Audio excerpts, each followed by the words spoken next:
Good morning dear students, Shivam Sankalp की इस online classes में आप सभी का स्वागत है। तो डियर स्टूडेंट्स, आज की क्लास में हम लोग पढ़ने जा रहे हैं प्रतिरोध। वैद्युत प्रतिरोध क्या होता है, सबसे पहले ये जानेंगे। फिर कुछ चीजें और जानेंगे, जैसे कि प्रतिरोधकता क्या होता है, चालकता क्या होता है, विशिष्ट चालकता क्या होता है। तो इन चीजों पे आज हम डिस्कस करेंगे। तो सबसे पहले जो हमारा टॉपिक है वो है वैद्युत प्रतिरोध। हम लोगों ने अभी तक पढ़ा कि कोई चालक है, उसमें वैद्युत धारा का प्रवाह हो रहा है। वैद्युत धारा का, मान लीजिए कोई चालक है, इसमें वैद्युत धारा का प्रवाह हो रहा है। वैद्युत धारा का प्रवाह क्यों होता है? क्योंकि चालक में आवेश वाहक होते हैं।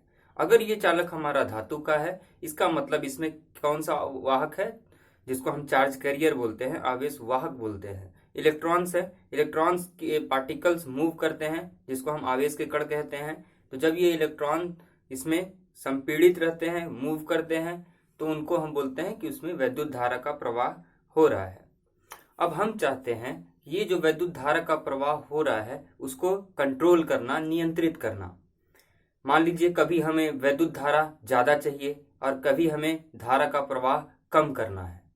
तो ये कम और ज्यादा करने के लिए हम जिस चीज का यूज करते हैं उसका नाम है वैद्युत प्रतिरोध। तो हम उसके रास्ते में हम प्रतिरोध लगा देते हैं। प्रतिरोध का मतलब होता है रुकावट, ठीक। तो उसके रास्ते में हम एक रुकावट पैदा कर देंगे जो कि उस धारा के प्रवाह को या तो कम करने में हमारी मदद करेगा या तो फिर ज्यादा करने में मदद करेगा। यदि हमें धारा का प्रवाह ज्यादा कराना है तो हम क्या करेंगे, प्रतिरोध को कम कर देते हैं। हमें धारा का प्रवाह मान लीजिए और ज्यादा करवाना है तो हम प्रतिरोध को और कम कर देंगे, ठीक। इसी प्रकार से यदि हमें धारा के प्रवाह को कम करना है तो प्रतिरोध को हम क्या करेंगे, ज्यादा कर देंगे। धारा के प्रवाह को एकदम जीरो करना है तो प्रतिरोध को बहुत ज्यादा बढ़ा देंगे। तो इस चीज से हमें यह समझ में आया कि अगर हमें धारा के प्रवाह को बढ़ाना है तो हमें प्रतिरोध को कम करना पड़ेगा, और यदि हमें धारा के प्रवाह को घटाना है तो प्रतिरोध को बढ़ाना पड़ेगा, ठीक। प्रतिरोध यानी रेजिस्टेंस। तो हमारी बुक के हिसाब से क्या है कि कोई चालक है, कोई चालक में यदि धारा का प्रवाह हो रहा है तो उसके हम रास्ते में कोई अवरोधन उत्पन्न कर देते हैं, कोई अवरोध यानी रुकावट पैदा कर देते हैं, तो उसको हम प्रतिरोध कहते हैं, वैद्युत प्रतिरोध कहते हैं। तो ये तो होगी हमारी बुक की लाइन, जो अभी हम डेफिनेशन लिखेंगे इसका। लेकिन अगर वास्तव में देखा जाए तो ये प्रतिरोध उत्पन्न कैसे होता है, तो ये जो प्रतिरोध है ये उत्पन्न होता है इलेक्ट्रॉनों के टक्कर की वजह से। टक्कर होगा तो टक्कर किसका होगा, इलेक्ट्रॉन की वजह से होगा। तो यदि आपसे कोई पूछे कि असल वजह क्या है प्रतिरोध का, प्रतिरोध के उत्पन्न होने का किसी चालक में, तो आप बताएंगे टक्कर। और टक्कर किस चीज का टक्कर होगा, कौन मूव कर रहा है, आवेश वाहक मूव कर रहे हैं, इलेक्ट्रॉन मूव कर रहे हैं, तो यानी इलेक्ट्रॉनों का टक्कर होगा। और जितना ज्यादा इलेक्ट्रॉनों का टक्कर होगा उतना ही रेजिस्टेंस क्या होगा, बढ़ता चला जाएगा, यानी प्रतिरोध बढ़ता चला जाएगा। जैसे कि मान लीजिए आप साइकिल से जा रहे हैं, रास्ते में साइकिल से जा रहे हैं और रास्ते में कुछ चीजें पड़ती हैं, पत्थर मिलता है, आप टकरा गए। रास्ते में गए, एक पत्थर मिला, उससे टकरा गए, फिर आगे बढ़े, आगे चल के कोई दूसरा पत्थर मिला, उससे आप टकरा गए। तो जो आप यहाँ से चलना स्टार्ट किए थे तो आपकी वेलोसिटी, वेग कुछ और था, कुछ और रफ्तार से आप जा रहे थे, और जैसे जैसे आप किसी चीजों से टकराते गए जो आपके सामने अवरोध उत्पन्न करते गया, तो आप टकरा के आपकी वेलोसिटी यानी रफ्तार कम हो जाएगी। तो रफ्तार कम हो जाएगी, तो इसी टाइप से यहाँ धारा में भी कुछ ऐसा ही हो रहा है। धारा का प्रवाह यहाँ से चल रहा है और यहाँ के इलेक्ट्रॉन्स जब टकराएंगे तो धारा का प्रवाह जो होगा वो कम होगा, और ये जो टकराने की वजह से धारा का प्रवाह कम हो रहा है, इस चीज को हम बोलते हैं वैद्युत प्रतिरोध, ठीक। तो चलिए पहले डेफिनेशन लिखिए कि किसी चालक द्वारा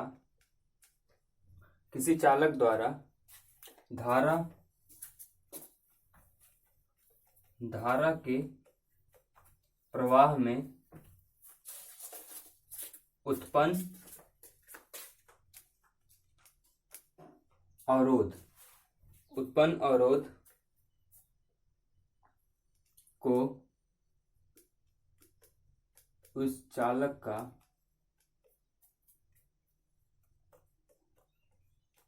प्रतिरोध कहते हैं। ठीक, ये तो हो गया बुक की लाइन। लेकिन अगर आपको वन वर्ड में आंसर देना है तो आप बताइएगा कि जो प्रतिरोध उत्पन्न होता है किसी भी चालक के अंदर, तो वो टक्करों की वजह से होता है। किसकी वजह, किसकी टक्कर की वजह से? इलेक्ट्रॉनों की टक्कर की वजह से। रैंडमली इलेक्ट्रॉन्स इधर उधर टकराएंगे और टकराएंगे तो हमारी धारा ऑटोमेटिकली कम होते चली जाएगी। ठीक, तो ये होता है विद्युत प्रतिरोध। और जब हम ओम्स लॉ डिराइव किए थे तो ओम्स लॉ की मदद से हम आर का वैल्यू लाते हैं V अपॉन आई।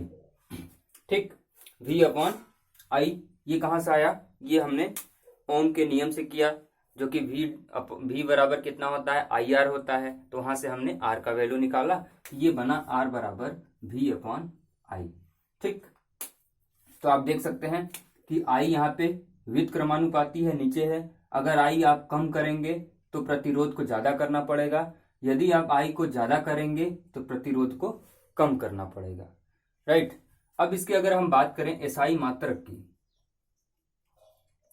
एसआई मात्रक की, तो एसआई मात्रक किसका होता है? ओम। क्या होता है? ओम होता है। और इसका हिंदी में भी आप ऐसे लिखते हैं ओम, और इसका जो प्रतीक होता है उसको हम ऐसा लिखते हैं। अगर आप जल्दी में ओ को लिखें तो कुछ ऐसा लिखेंगे। ठीक, ये कुछ ऐसा सिंबल है इसका, किसका? ओम का। तो आप देख लीजिएगा। अब देखिए, अब हम किस वैल्यू को कहेंगे एक ओम? हमने ये देखा कि इसका प्रतिरोध का मात्रक क्या है? ओम है। अब हम ओम को जानना चाह रहे हैं कि ये एक ओम होगा कितना? इतना, इतना, फिर कितना होगा? हम हर राशि को समझना चाहते हैं, उसकी मात्रा को जानना चाहते हैं कि आखिर वो होता कितना है।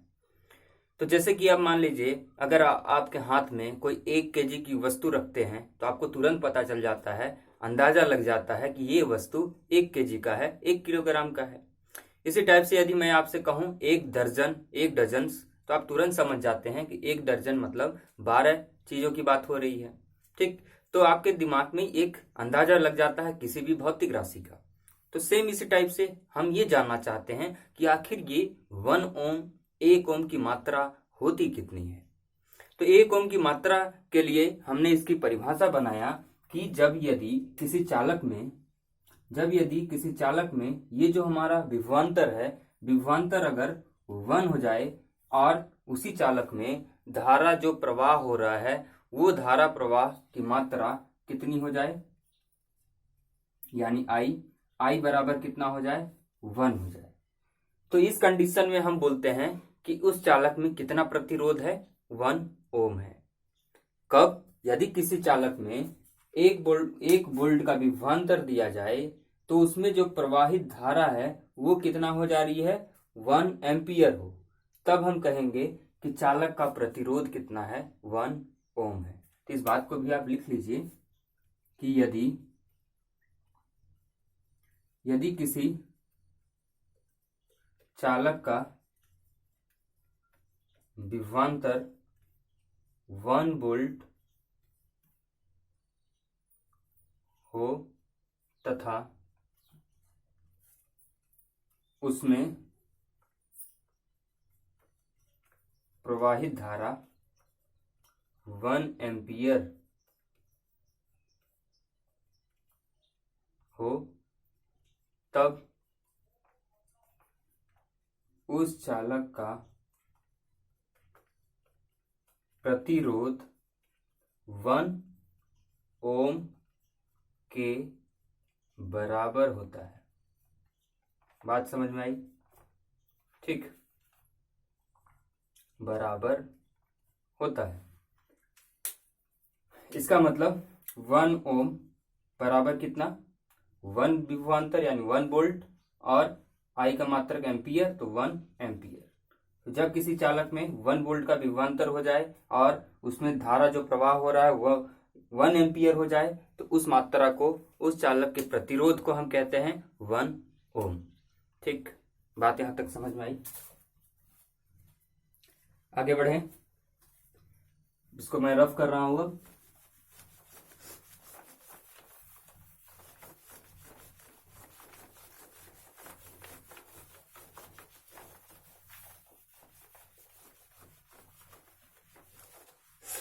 अगला टॉपिक है इसी में कि प्रतिरोध को प्रभावित करने वाले कारक।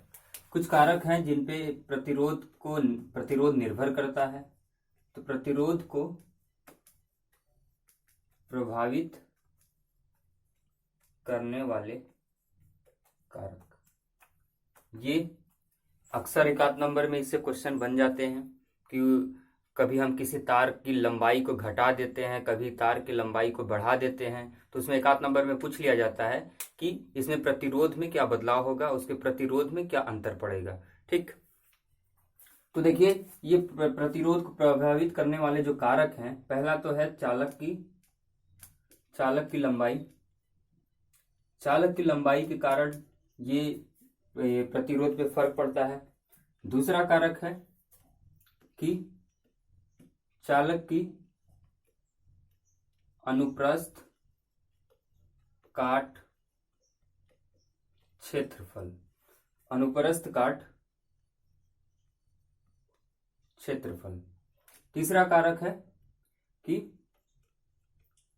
चालक की तापमान। तो ये 3 कारक हैं जिन पे कि ये हमारा प्रतिरोध निर्भर करता है। तो पहला कारक ये है कि चालक की लंबाई। तो चालक की लंबाई पे ये कैसे निर्भर करता है कि जब कभी हम किसी तार को, मान लीजिए ये तार हमारा इतना है, तो इसमें अभी कुछ प्रतिरोध लग रहा है, और इसके तार को जब हम लंबा कर दिए, बढ़ा दिए, दुगना कर दिए, तो ये जो प्रतिरोध है ये भी बढ़ जाता है। इसका मतलब जैसे जैसे आप तार को बढ़ाते जाएंगे वैसे वैसे प्रतिरोध बढ़ता चला जाएगा। लेकिन किस चीज को बढ़ा रहे हैं आप? उसकी तार की लंबाई को बढ़ा रहे हैं। इसका मतलब ये जो R होता है ये डायरेक्टली प्रोपोर्शनल होता है, अनुक्रमानुपाती होता है किसके? L के। ठीक, ये समझ में आया? ये R जो होता है अनुक्रमानुपाती होता है किसके? L के। मतलब आप L क्या है? तार की लंबाई है, और तार की लंबाई आप जैसे जैसे बढ़ाते चले जाएंगे प्रतिरोध की मात्रा बढ़ती चली जाएगी। ठीक, तो यहाँ पे मान लीजिए ये तार आपका ये है, इसमें धारा का प्रवाह हो रहा है, R है, L है। अब आपने तार की लंबाई को इतना कर दिया। ठीक, तो ये यहाँ पे ये R में क्या हो जाएगा? बदलाव हो जाएगा, ये R बढ़ जाएगा। आपने इसकी लंबाई को बढ़ाया तो R भी बढ़ गया। ठीक, दूसरा केस है चालक की अनुप्रस्थ काट क्षेत्रफल। तो चालक के अनुप्रस्थ काट क्षेत्रफल के प्रतिरोध व्युत्क्रमानुपाती होता है। इसकी बात कर रहा है। व्युत्क्रमानुपाती यानी R inversely proportional to 1/A। इसका मतलब ये है हमारा चालक, ठीक, और ये क्या है हमारा? A यानी अनुप्रस्थ काट क्षेत्रफल। तो जब आप इसके क्रॉस सेक्शन को, इसके अनुप्रस्थ काट क्षेत्रफल को बढ़ाते हैं किसी तार को, तो यहाँ पे अगर ये बढ़ा तो क्योंकि ये व्युत्क्रमानुपाती है, तो अगर क्षेत्रफल को आप बढ़ाते हैं इस तार के तो R क्या होगा? R घटेगा। ठीक, और इसके क्षेत्रफल को यदि आप घटाते हैं तो R बढ़ेगा। मतलब अगर आप किसी चालक के अनुप्रस्थ काट क्षेत्रफल को बढ़ाएंगे तो क्योंकि ये व्युत्क्रमानुपाती है, तो अगर ये बढ़ता है तो प्रतिरोध घटेगा, और जब क्रॉस सेक्शन यानी A को आप घटाएंगे तो प्रतिरोध ऑटोमेटिकली फिर क्या होगा? इंक्रीज करेगा, बढ़ेगा। ठीक, अब चालक की तापमान, क्या ये प्रतिरोध तापमान पे निर्भर करता है? तो बिल्कुल करता है। इसको समझने के लिए आप ऐसे समझिए कि देखिए, हम लोगों ने ओम का नियम जब व्युत्पत्ति किया था तो मैं आपको उसमें बताया था कि I बराबर हम लोगों ने एक फार्मूला निकाला था, NE².A V τ/mL। ये फार्मूला डिराइव किया था, याद आ रहा है ना, ओम की व्युत्पत्ति में। अब यहां से देखिए I/V, R बराबर कितना होता है? V/I होता है। ठीक, अब यहां से यदि आप V/I करेंगे तो क्या हो जाएगा? V/I, ये किसका फार्मूला है? R का है। V/I जब करेंगे तो ये जाएगा इधर, तो ये कितना बनेगा? NE².A τ ऊपर में जाएगा mL, ये चीज बनेगा। V/I किसके बराबर है? R के। इतनी चीजें तो कांस्टेंट होती हैं, नियतांक होती हैं। तो ये जो टाउ है, ये जो टाउ है यहाँ पे आर इनवर्सली प्रोपोर्शनल है किसके, टाउ के। और टाउ क्या है, श्रांति काल है, रिलैक्सेशन टाइम है। तो हमने पढ़ा था कि अगर किसी चालक का तापीय चाल बढ़ता है, कौन सा चाल, तापीय चाल बढ़ता है, तो ये जो टाउ है वो क्या कर देता है, ये टाउ घट जाता है, घटेगा ना। तापीय चाल बढ़ेगा तो तापीय चाल यानी उसमें टेम्परेचर, तापमान बढ़ रहा है चालक का, और जब तापमान बढ़ता है चालक का तो उसके तापमान बढ़ने की वजह से इलेक्ट्रॉन तेज गति से उसमें चलने लगते हैं, मूव करते हैं, तो उसको हम क्या बोलते हैं, तापीय चाल बोलते हैं। और जब इलेक्ट्रॉन तेजी से उसमें चलना स्टार्ट करेंगे तो इलेक्ट्रॉनों के आपस में जो टक्कर होता है उसका समय क्या होगा, उसका समय यानी श्रांति काल घटेगा। अब चूंकि आर इसके व्युत्क्रमानुपाती है, तो अगर ये टाउ हमारा जब घट रहा है किसके कारण, टेम्परेचर को बढ़ाने के कारण, तापमान को बढ़ाने के कारण, तो आर हमारा क्या होगा, आर हमारा बढ़ जाएगा। ठीक, अगर हमारा टाउ घटा तापमान बढ़ाने की वजह से तो इलेक्ट्रॉनों में ज्यादा टक्कर होगी, जल्दी टक्कर होगी, और जब ज्यादा टक्कर हो रहा है तो इसका मतलब हमारा प्रतिरोध बढ़ गया। ठीक, बात समझ में आई यहां तक। तो ये था प्रतिरोध को प्रभावित करने वाले कारक। अब यहां तक समझ में आई तो आप मुझे आंसर दीजिए। मेरे पास इतना बड़ा तार है, ये मान लीजिए ये तार है, और इस तार को हमने फिर बढ़ा के इतना कर दिया, तो बताइए प्रतिरोध घटेगा कि बढ़ेगा। तो आंसर है कि प्रतिरोध बढ़ेगा। ठीक, क्यों बढ़ेगा, क्योंकि एल के तार की लंबाई की ये क्या होता है, अनुक्रमानुपाती होता है। अगर ये बढ़ा तो ये भी बढ़ेगा। अब देखिए, अब दूसरे केस में हमने क्या किया, ये हमारा चालक है और हमने क्या किया, इसका जो अनुप्रस्थ काट क्षेत्रफल है ये वाला, ये मोटाई की बात कर रहे हैं हम, मोटाई। ठीक, ये वाले भाग को हमने क्या कर दिया, कम कर दिया। किसको, अनुप्रस्थ काट क्षेत्रफल को, ये इसकी मोटाई को, इसके मोटाई को जब हमने कम किया तो प्रतिरोध क्या होगा, बढ़ जाएगा। और इसके मोटाई को जब हमने बढ़ा के इतना कर दिया, पहले इतना था, इसकी मोटाई को ए को हमने बढ़ा के इतना कर दिया, तो जब ए को आप बढ़ा देंगे तो प्रतिरोध क्या होगा, प्रतिरोध घट जाएगा। ठीक, क्यों, क्योंकि ये अनुप्रस्थ काट क्षेत्रफल के व्युत्क्रमानुपाती होता है। तो प्रैक्टिकल में जब आपके पास से एग्जामिनर आएंगे तो हो सकता है आपसे इससे सवाल करेंगे। सवाल क्या करेंगे कि कोई तार है, उस तार के अनुप्रस्थ काट क्षेत्रफल यानी मोटाई को हमने मोटा कर दिया। तो दो तार यदि आपके पास है, एक पतला तार है और एक मोटा तार है, तो बताइए किसमें ज्यादा प्रतिरोध होगा, किसमें ज्यादा प्रतिरोध होगा, मोटे वाले तार में कि पतले वाले तार में। तो मोटे वाले तार में ए क्या होगा, ज्यादा होगा। ठीक, अगर इसमें ए ज्यादा होगा मोटे वाले तार में तो इसमें प्रतिरोध कम हो जाएगा, और पतले वाले तार में ए कम होगा तो प्रतिरोध ज्यादा होगा। तो इस पतले वाले तार में प्रतिरोध ज्यादा होगा एज कंपैरिजन टू इस मोटे वाले तार में। ठीक, यहां तक बात समझ में आई।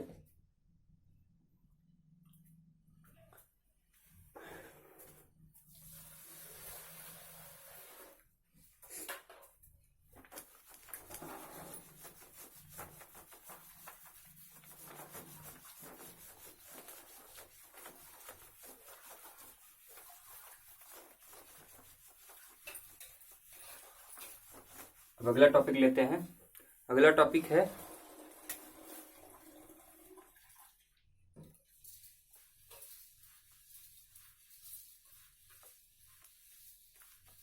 विशिष्ट प्रतिरोध या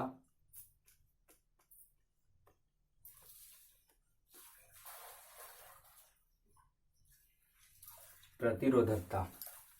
ठीक, हमारे पास ये कंडक्टर है, चालक है, ये इसका अनुप्रस्थ काट क्षेत्रफल, ये उसकी लंबाई। ठीक, हम क्या पढ़ रहे हैं, विशिष्ट प्रतिरोध की प्रतिरोधकता किसी चालक का कितना होगा, अच्छा होगा कि बेकार होगा। ठीक, ये ज्ञात करना चाह रहे हैं। तो हमने अभी तक पढ़ा कि आर डायरेक्टली प्रोपोर्शनल एल होता है, आर इनवर्सली प्रोपोर्शनल किसके होता है, 1/a के अनुप्रस्थ काट क्षेत्रफल के। जब आप इन दोनों को कंबाइन करेंगे तो ये क्या बनेगा, आर एल अपॉन ए। और जब इसके प्रोपोर्शनलिटी को हम हटाते हैं तो यहाँ पे आता है एक नियतांक ये, जिसको हम बोलते हैं रो। तो ये बनेगा row L upon A, R बराबर रो एल अपॉन ए। इसको क्या पढ़ेंगे आप, आर एच ओ रो। क्या पढ़ेंगे, आर एच ओ रो। और इसी रो को हम बोलते हैं प्रतिरोधकता। तो जब आप यहां से रो का वैल्यू फाइंड आउट करेंगे तो ये रो बराबर कितना आ जाएगा, ये कुछ इस टाइप से रहता है। तो ये रो बराबर आ जाएगा R A upon L, R A upon L. ठीक, आर बराबर रो एल अपॉन ए कहां से आया, यहां से आया है। हमने इन दोनों को कंबाइन किया, जो नियतांक आया यानी रो उसको हमने इससे दिखाया, और एल अपॉन ए। और ये रो किसको बोलते हैं, ये रो के हम बोलते हैं विशिष्ट प्रतिरोधकता या फिर प्रतिरोधकता। ठीक, विशिष्ट प्रतिरोध या फिर प्रतिरोधकता, इस रो को हम बोलते हैं। ठीक, अब इस रो को हम डिफाइन करना चाहते हैं कि ये रो होता क्या है। तो इस रो को डिफाइन करने के लिए, अब चूंकि ये जो रो होता है यानी प्रतिरोधकता होता है, ये किसी चालक के ना तो लंबाई पे निर्भर करता है और ना ही तो उसके क्षेत्रफल पे निर्भर करता है। ठीक, ना तो लंबाई पे ना तो क्षेत्रफल पे निर्भर करेगा। लंबाई और क्षेत्रफल पे निर्भर कौन करता है, प्रतिरोध करता है, प्रतिरोधकता नहीं करता है। तो प्रतिरोधकता जिस पे निर्भर करता है वो है उसके तापमान पे, कि चालक का तापमान कैसा है, और साथ में वो निर्भर करता है कि वो किसी धातु की प्रकृति कैसी है। प्रकृति इन द सेंस कि उससे फ्लो होने वाले एन कितने हैं, मतलब नंबर ऑफ इलेक्ट्रॉन्स, मुक्त इलेक्ट्रॉन्स किसी धातु से कितने अच्छे से पास हो पा रहे हैं, उस पे ये निर्भर करता है। ठीक,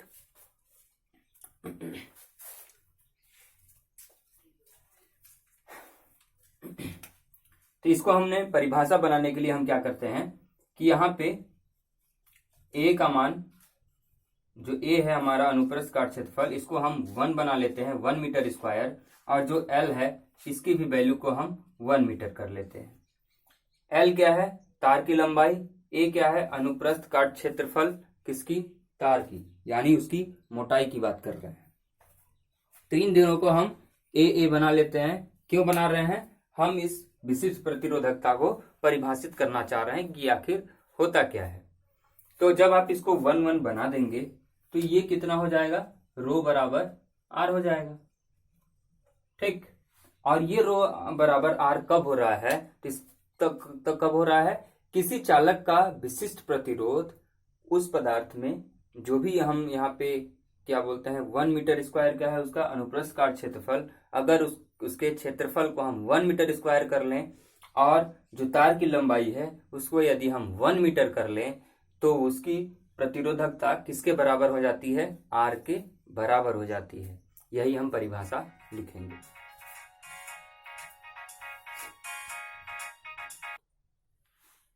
तो ये आप प्रतिरोधकता की परिभाषा लिख लेंगे कि किसी चालक का प्रतिरोधकता उस पदार्थ यानी जो भी हम माध्यम यूज कर रहे हैं, चाहे वो धातु का हो चाहे और किसी चीज का हो, के 1 मीटर स्क्वायर परिच्छेद वाले क्षेत्रफल, मतलब 1 मीटर स्क्वायर क्या है उसका ए है कि 1 मीटर लंबे तार में उत्पन्न प्रतिरोध के बराबर होता है।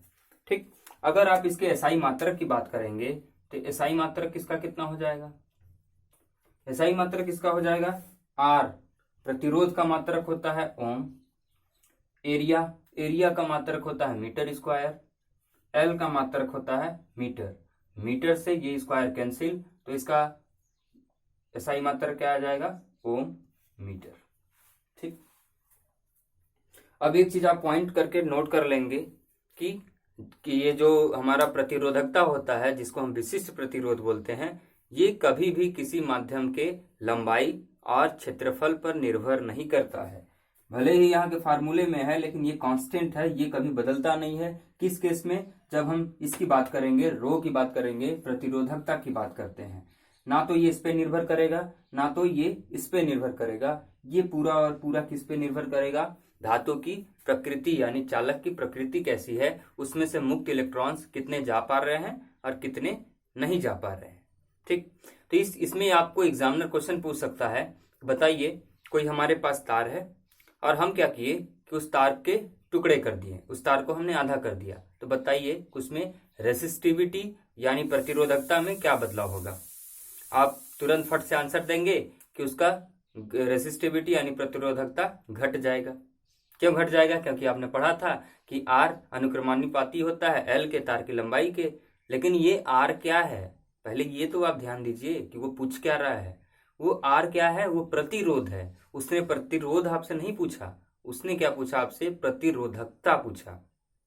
तो इसका आंसर क्या होगा कि प्रतिरोधकता जो था वही रहेगा उस चालक का, क्योंकि प्रतिरोधकता उस चालक के लंबाई पर निर्भर नहीं करता है। तो आप पहले ध्यान से ये समझेंगे कि एग्जामिनर पूछ क्या रहा है आपसे, फिर आंसर कीजिएगा। ठीक, तो ये था विशिष्ट प्रतिरोधकता जिसको हम लोगों ने समझा। अब आगे हम बात करेंगे ऐसे कुछ और गुण हैं उनके बारे में।